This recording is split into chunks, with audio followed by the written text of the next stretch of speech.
Olá, pessoal, sou a professora Débora e nós vamos agora para a nossa quinta e última aula de ciências forenses. Hoje a gente vai conversar sobre um assunto pouco falado também, pouco conversado sobre ciências forenses, que é a entomologia forense. Um assunto bem legal, vocês vão gostar bastante, tá? A entomologia forense é um estudo dos insetos, tá? Insetos e outros artrópodes associados às diversas questões criminais, tá? Bem bacana, né? Que podem estar associados a eventos que envolvem suspeita de crime, com o objetivo de obter informações que possam ser úteis para uma investigação criminal. Então vejam só, a entomologia forense é uma ciência que teve seu primeiro relato no primeiro manual chinês de medicina legal, tá?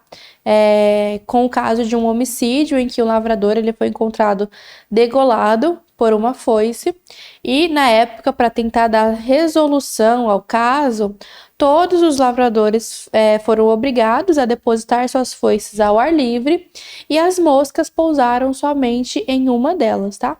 E aí elas foram atraídas pelos restos de sangue do cadáver na foice e assim foi elucidado o caso, tá? Chegando à conclusão de que aquela foi a ferramenta usada para praticar o homicídio, certo? Foi daí que surgiu o primeiro manual de entomologia através do primeiro manual de medicina legal da China, tá? Ela tem três características distintas, tá? Sendo a urbana, que inclui ações cíveis envolvendo a presença de inseto em imóveis, a de produtos estocados, que trata da contaminação de grande extensão de produtos comerciais estocados, então sacos de arroz, sacos de feijão, que acaba atraindo insetos e provocando uma contaminação naqueles produtos que estão estocados, tá? Lembrando que a maioria desses animais, esses artrópodes, eles conseguem furar o plástico e adentrar por pequenas fissuras, tá? Então eles não precisam necessariamente achar um rasgo no plástico do arroz ou do feijão ou de qualquer outro alimento estocado. Basta conseguir fazer um furinho que ele já consegue entrar e se reproduzir lá dentro. Isso vai provocar a contaminação cruzada do produto, tá? Então, a área médico-legal, que envolve a área criminal, principalmente com relação à morte e violenta, ela vai estar diretamente ligada à entomologia forense, beleza? A entomologia, ela tem aumentado bastante os seus estudos, tá? A literatura hoje, ela tem muitos estudos sobre entomologia, sobre diversos animais, famílias específicas de animais na literatura, com estudos basicamente completos e vários métodos científicos já comprovados em relação ao uso desses animais para elucidar alguns casos, tá? Então, a gente tem uma classificação mais moderna que considera outras duas categorias. A toxicológica, que relaciona a utilização de insetos para a detecção de drogas e toxinas presentes em tecidos, tá? Além de verificar também os efeitos dessas substâncias sobre o desenvolvimento desses insetos, também conhecido como entomotoxicologia. E o quesito ambiental, que relaciona o uso dos insetos como auxílio na apuração de crimes, como biopirataria, e impacto ambiental também, tá? Geralmente, todos os casos de tráfico de animais silvestres, ela aconteceu pela denúncia dos insetos. Muitos insetos em uma determinada região passam a ser incômodo para várias pessoas, principalmente vizinhos que estão por perto. Esses animais silvestres atraem muitas moscas, atraem muitos mosquitos também, atraem animais predadores, como por exemplo morcegos.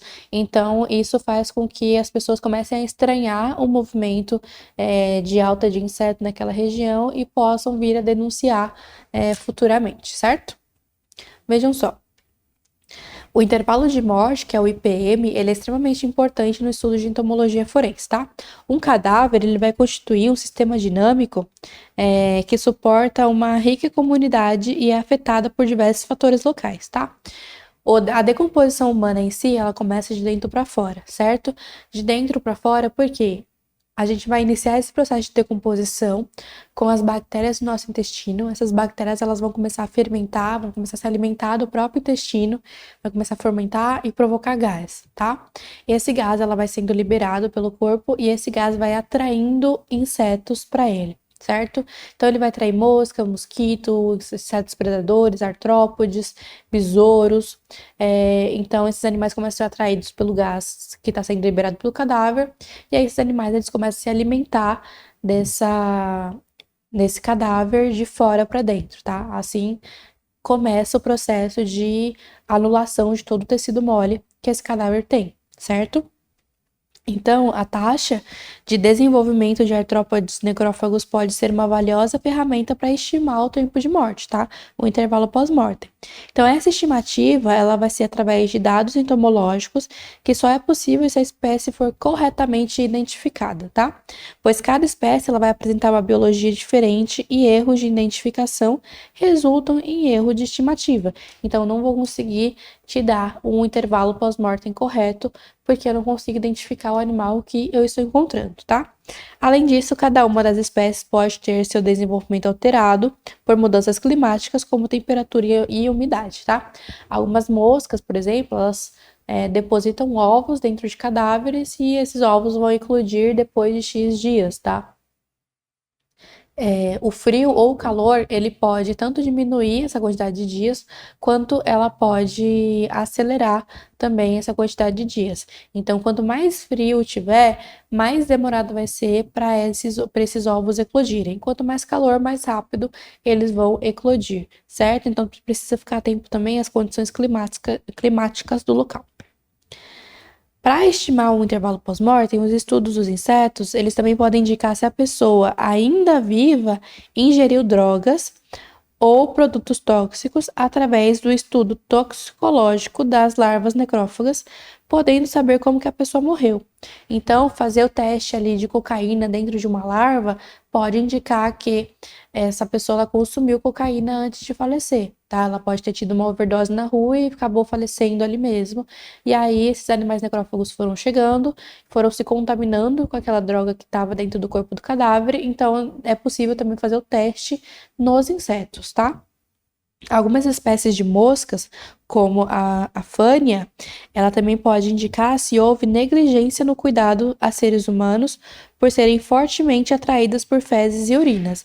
Então, se a gente acha essa espécie, Fânia canicularis, a gente sabe que ela gosta de se alimentar de fezes e de urina, a gente pode associar isso a uma negligência, porque provavelmente se essa pessoa liberou urina e liberou fezes, é porque ela já estava passando por algum processo antes da morte, algum processo doloroso, algum processo que não recebeu cuidado, provavelmente ela estava doente, não estava sendo medicada, não recebeu nenhum tipo de cuidado, acabou ali fazendo xixi, cocô, naquele ambiente, e aí acabou falecendo logo em seguida, tá? É normal isso acontecer, mas a gente sabe que quando a gente acha essa espécie é porque houve algum tipo de negligência, essa pessoa faleceu decorrente de algum problema de saúde em específico, tá? Alguns tipos de artrópodes são atraídos por carcaças, tá? Como, por exemplo, a dipteria, o besouro Cleópatra, que eu gosto de chamar ela assim, tá? Que o nome dela é esquisita. As vespas, né? As baratas e os ácaros. São animais que são atraídos por carcaças. Significa que para a gente achar esses animais, significa que todo o tecido mole já foi consumido por outros animais e outras bactérias. Então, já não tem mais presença de músculo, já não tem mais tecido de órgão. Então, ficou só a carcaça, o arcabouço do cadáver. E aí sim a gente vai encontrar esse tipo de mosca, algumas vespas, e baratas também, tá? Esses animais, eles se alimentam e vivem e procriam no cadáver, dependendo das suas preferências quanto ao estágio de decomposição. Então, geralmente, elas aproveitam as partes mais fechadas dos ossos para poder procriar, porque ali fica livre de qualquer predador que possa se alimentar dos ovos, tá?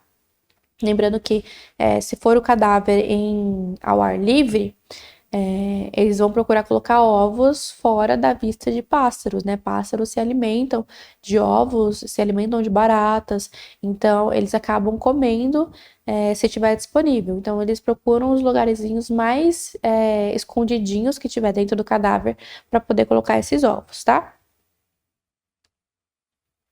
Os insetos da ordem de Ptera são os primeiros a chegar no cadáver, frequentemente poucos minutos depois de ocorrida a morte. Então, o fato de simplesmente esse cadáver já parar de respirar, essa mosca ela já começa a aparecer de forma muito precoce, tá? As larvas desse tipo de mosca, eles se desenvolvem em tecido em decomposição, são responsáveis por pelo menos 90% da degradação da massa corpórea de uma carcaça, tá?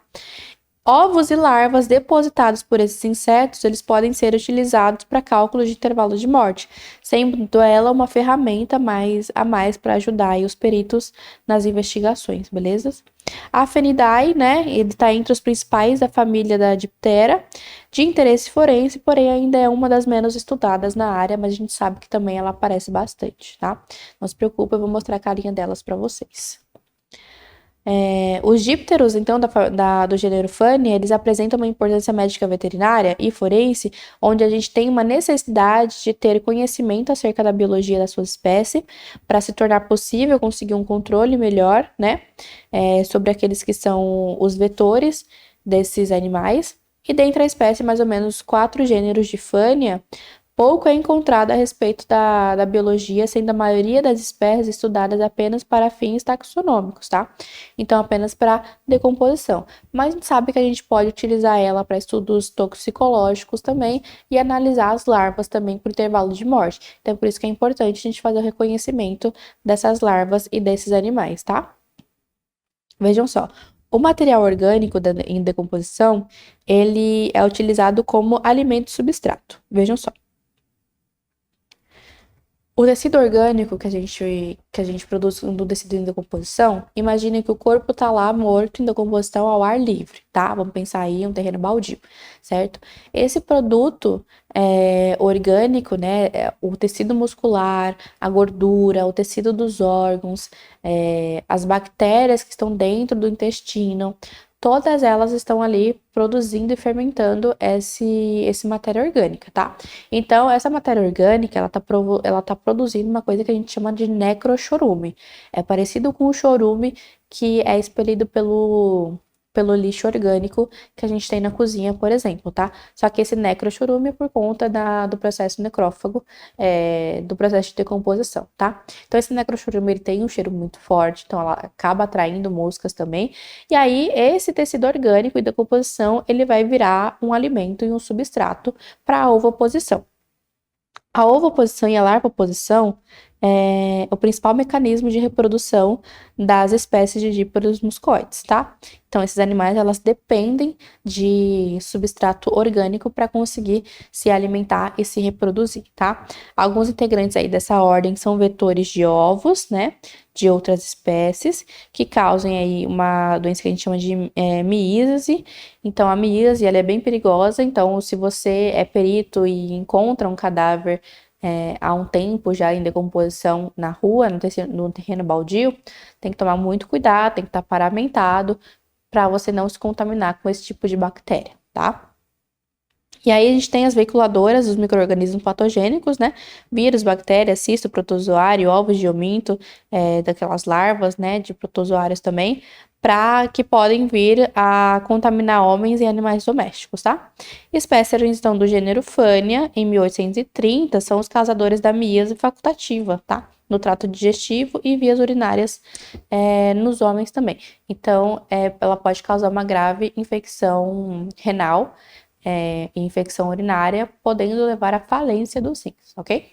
Então, a entomofauna encontrada no cadáver, ela é analisada e pode dar algumas informações bem importantes, tá?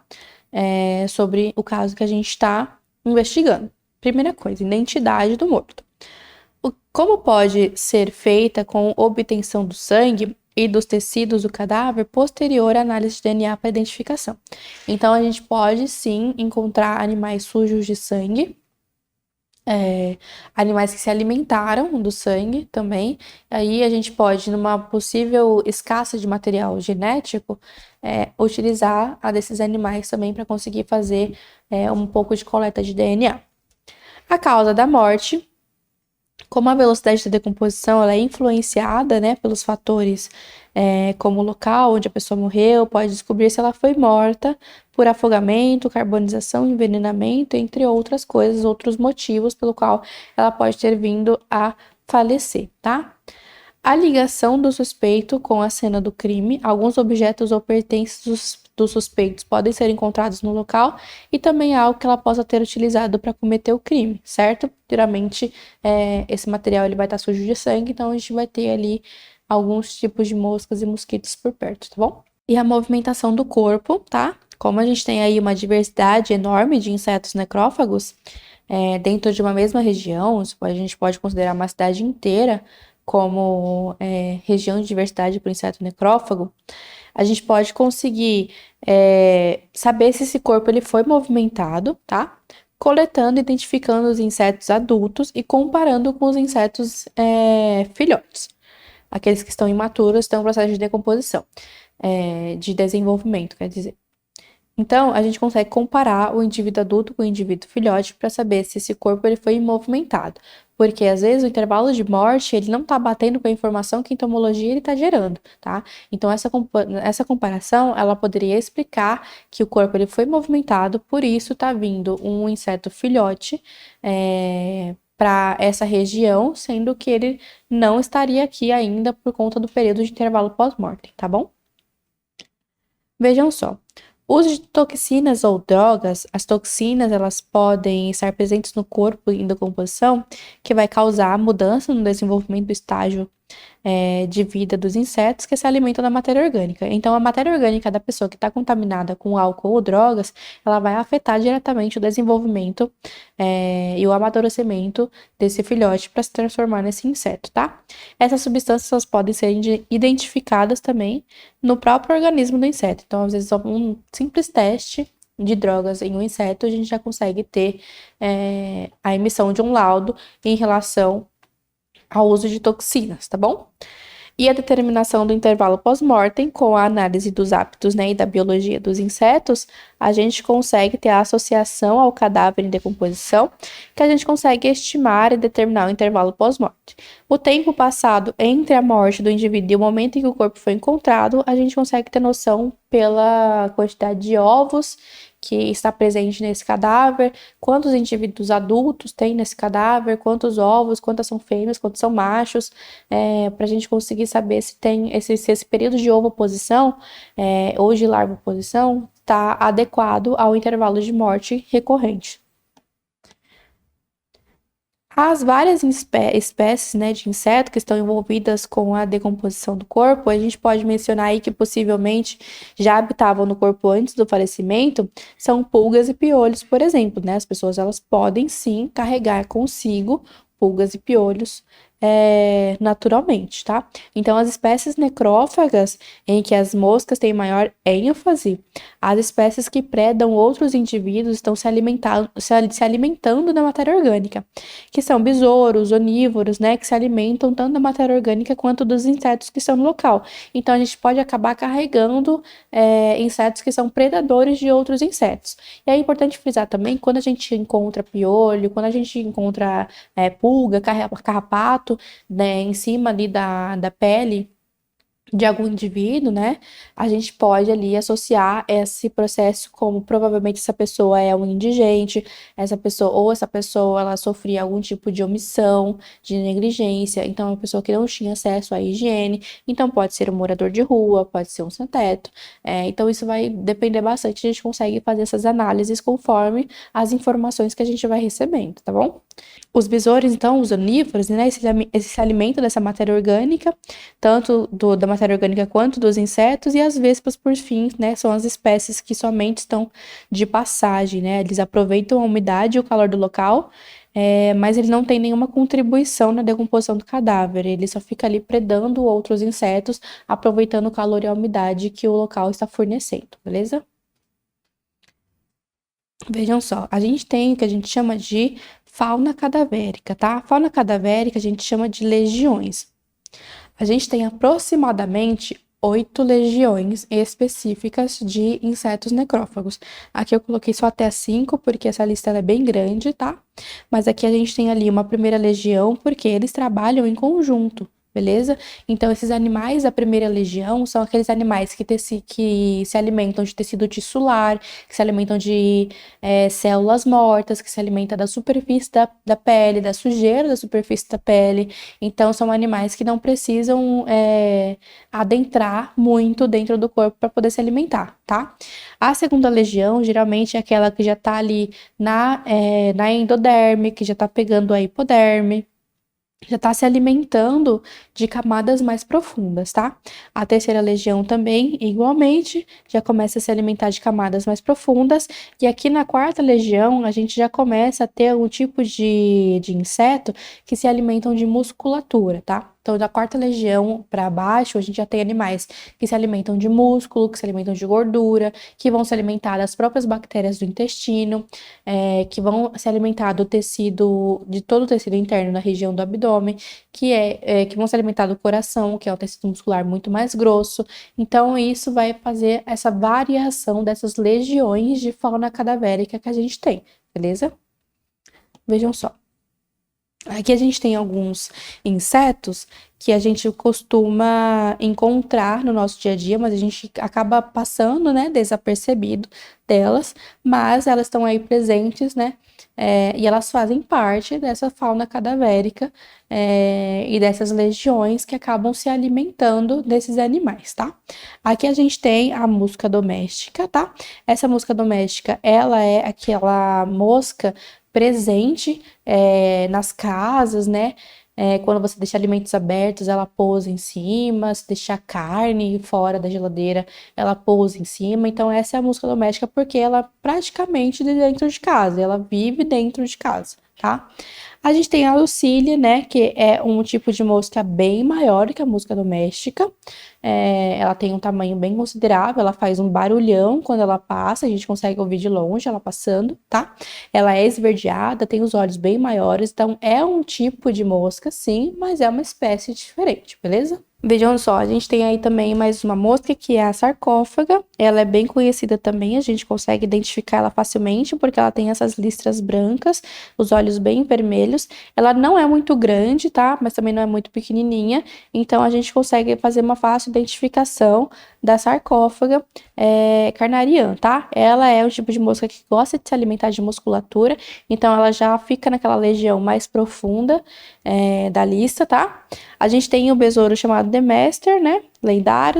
Lardários, que é um besouro bem grande, consideravelmente, em comparação às outras espécies, né? Ela é bem amarronzada e tem as estruturas aqui mais escuras e tem as anteninhas também que fica fácil de reconhecê-las, tá?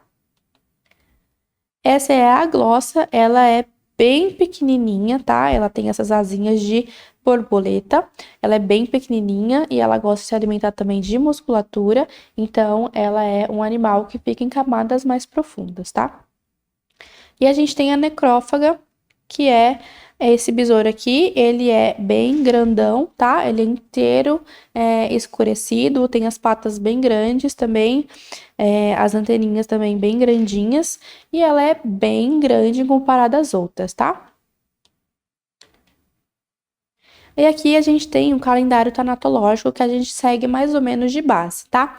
Esse calendário tanatológico, ele foi feito por um autor de medicina legal que fez uma estimativa conforme as coisas que apareciam na literatura. Então, isso aqui é uma estimativa próxima. Isso aqui não é uma realidade, uma verdade absoluta, tá? Então, a gente consegue ter mais ou menos uma noção da quantidade de tempo. Não é uma realidade absoluta. Ok? Então, a gente consegue ter noção aqui de quanto tempo demora desde a morte até o processo de esqueletização, tá? Então, vejam só, Corpo quente, flácido, livores, ali, ó, menos de 2 horas da morte, o corpo ainda ali tá bem aquecido, tá? A rigidez, ela começa na face, 1 a 2 horas, depois ela desce pro músculo tóraco-abdominal, membros superiores, e ela se torna generalizada ali entre 8 a 36 horas, tá? A mancha de hipóstase, ela começa ali no início de 2 a 3 horas, tem uma fixação macroscópica até as 12. A mancha verde abdominal de 18 a 24, extensão da mancha verde de 3 a 5 dias, flacidez, cerca de 36 horas, generalizada 48, mancha verde abdominal e flacidez generalizada mais de 48 horas, né? Os gases de putrefação, eles podem começar com o início ali de 9 a 12 horas, mais ou menos. E a fauna cadavérica, a gente tem aqui, ó, na lista de legiões, quais são os períodos que elas costumam trabalhar, tá? Isso vai levar em consideração o avanço da decomposição desse cadáver. Então, ali, a primeira legião, ela vai começar ali a trabalhar de 8 a 15 dias. Por que demora tanto de 8 a 15 dias? Porque antes disso, está acontecendo um processo de decomposição interno. Então, as bactérias ainda estão fermentando os órgãos, estão se alimentando dos órgãos, estão se alimentando do intestino, ainda estão provocando gás, tá? Então, esse gás, ele vai demorar um pouco para ser liberado para fora, para esse cheiro acabar atraindo outros animais, tá? Então, por isso que demora aí um pouquinho, pelo menos uma semana, para iniciar o processo da primeira legião. A segunda legião ali de 15 a 20 dias, terceira de 3 a 6, 10 meses, 10 a 12, 12 a 24 e a oitava legião, mais de 36 meses. Por que mais de 36 meses? Porque a esqueletização, ela demora mais ou menos 36 meses para acontecer. Isso significa que a oitava legião vai ser aquele animal que vai se alimentar de cartilagem, que vai se alimentar de tendão, o tendão do joelho, o tendão dos cotovelos. Eles vão se alimentar desses tecidos mais endurecidos, eles vão se alimentar daquele resto de matéria orgânica que ficou grudado no osso. Então, ali ele vai terminar fazendo aquela limpeza final, consumindo todo o material final. Tá? Então, esse material final, ele acaba gerando o processo de esqueletização. O fato de eles se alimentarem das cartilagens e dos tendões faz com que os ossos se soltem um do outro, tá? Então, por exemplo, ele vai se alimentar do tendão do joelho, então o joelho ele vai ficar solto porque o tendão já não tá mais ali para segurar um osso no outro, beleza? E por fim aqui a gente tem alguns tipos de condições ambientais, para atividade entomológica, né? O comportamento da ação, comportamento e ação decompositora, onde a gente tem ali no calor uma maior proliferação e decomposição acelerada. No frio, ela já é menor a proliferação, né? E quando a gente tem umidade alta, a gente tem uma menor proliferação e uma decomposição mais lenta, beleza? O desenvolvimento larvário, ele é mais acelerado e menor no tamanho quando se tem relação com o calor. No frio, o desenvolvimento larvário, ele é lento, mas tem um tamanho maior. E quando a gente tem umidade alta, a gente tem um desenvolvimento larvário pouco influenciado e normalmente mais lento, tá? E a fauna entomológica, ele tem maior proliferação no calor, maior proliferação da Cleópatra no frio, e na umidade alta a gente tem a maior proliferação de dípteros, tá? Então a gente consegue ter ali uma noção de como funciona de fato essa proliferação entomológica nesses casos de decomposição ao ar livre, tá? Que são os principais aí que a gente consegue ter acesso a essa fauna.